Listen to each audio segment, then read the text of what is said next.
Giving in to the Puppet Master, Part 6.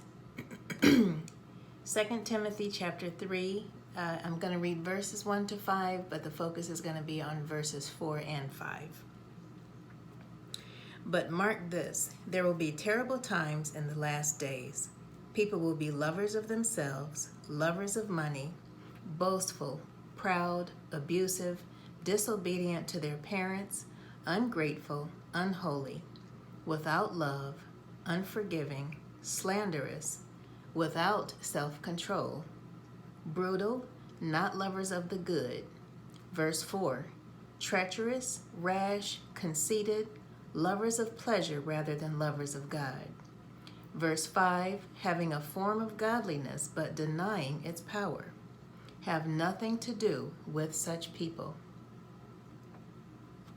In verse 4, when it says treacherous, the definition of treacherous is guilty of or involving betrayal or deception.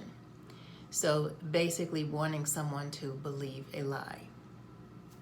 Rash, displaying or proceeding from a lack of careful consideration of the possible consequences of an action. Conceited, excessively proud of oneself or vain. Lovers of pleasure rather than lovers of God. That's self-explanatory to me.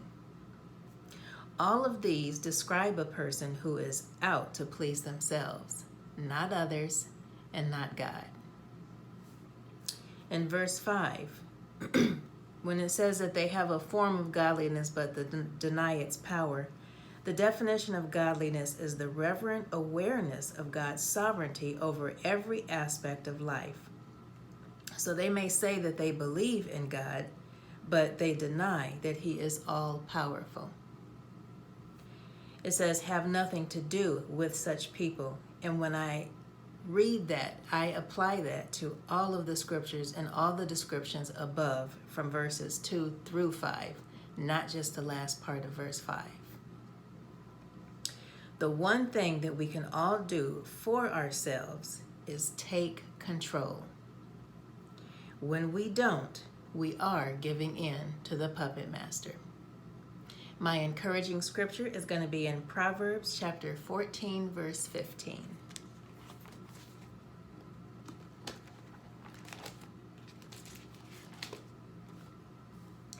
The simple believe anything, but the prudent give thought to their steps.